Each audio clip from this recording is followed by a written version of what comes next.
Hello, good morning students, class 8th SST. As you know very well, in SST we are describing chapter number 4 in geography. Chapter number 4, natural vegetation and wildlife. In this chapter we have discussed about about these topics: importance of forest importance क्या है, and distribution of forest को कौन कौन से name से divide किया गया है, इसके बारे में भी हम डिस्कस कर चुके हैं।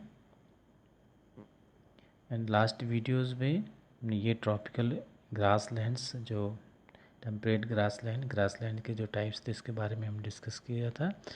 डेजर्ट एंड टूंड्रा वेजिटेशन, इसको भी डिस्कस कर चुके हैं।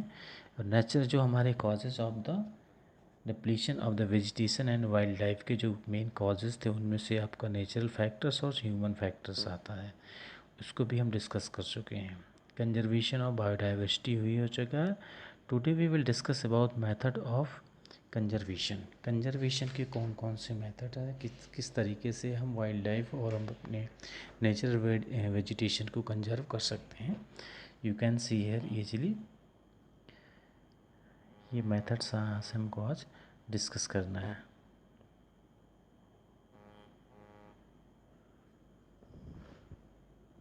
तो methods of conservation, some of the following measures of the conservation are taken by the government. कह रहा है कुछ मेजर्स कंजर्वेशन के कुछ मानक ऐसे भी हैं जिनको गवर्नमेंट के द्वारा लागू किया गया है। People in general and their communities. First है आपका अवेयरनेस प्रोग्राम, जागरूकता संबंधी हमारे जो प्रोग्राम्स हैं जिनसे हम लोगों को जागरूक कर सकते हैं। So there are awareness programmes like Van Mahotsav at the regional and the community levels. Van Mahotsav को रीजनल क्षेत्रीय और सामुदायिक रूप से इसके बारे में जागरूकता फैलाना। जैसा कि आप जानते हैं वन महोत्सव हमारा 1 जुलाई से 7 जुलाई के बीच में मनाया जाता है, यानी जुलाई के फर्स्ट वीक में वन महोत्सव मनाया जाता है। तो many schools organises tree plantations drives, nature camps and encourage bird watching. Institutional measures, इसमें स्टडी करेंगे कि the Indian government has introduced forest law. हमारी भारतीय सरकार है वो जंगल के कुछ कानूनों को बनाया है। And establish the national park, और नेशनल पार्क एस्टेब्लिश किए, स्थापित किए। And the biosphere reserve. Some of the special project like the project, कुछ स्पेशल प्रोजेक्ट भी लागू किए गए हैं, उनमें से आपका प्रोजेक्ट टाइगर एंड राइनो आता है। Had saved the tiger and rhino population, इससे हम टाइगर्स की और राइनो की पॉपुलेशन को बचा सकते हैं from the being illegally hunted, जो उनको अवैध रूप से उनका शिकार किया जाता है। एंड किल्ड, उनको मार दिया जाता है। तो बैनिंग हंटिंग, इस तरीके से एनिमल्स, और पेनलाइजिंग पॉसेस एंड हंटर्स, इनके ऊपर बैन लगा दिया गया है। कम्युनिटी इनिशिएटिव्स, तो some examples of conservation are community initiatives by Bisnois in Rajasthan. They have protected a vast area under forest cover in the arid regions with their culture and religious belief. Now, international conventions. The international conventions are mutually agreed principles, objectives, concerns, or action programs on the certain topic of common interest. The United Nations, representing 193 countries of the world, has arrived to several international agreements between government on conservation of biological diversities. इसके बाद आते हैं हम conventions में। तो sites का full form इधर लिखा हुआ है, The Convention on International Trade in Endangered Species of Wild Fauna and Flora. So more than 5,800 species of animals and 30,000 species of plants are protected. कह रहे हैं 5,800 स्पाइसेस एनिमल्स की प्रजातियाँ और 30,000 प्लांट्स की प्रजातियों को प्रोटेक्ट किया गया है।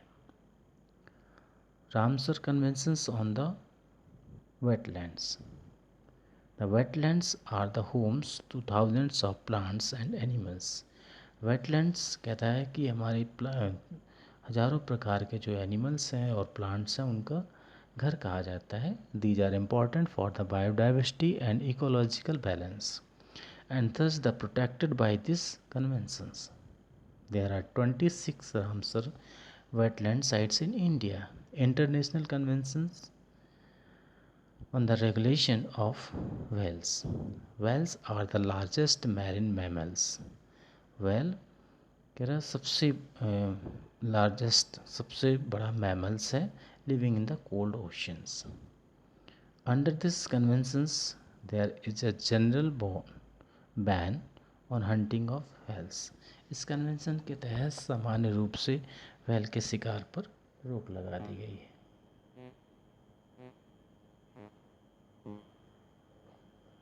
इसके बाद है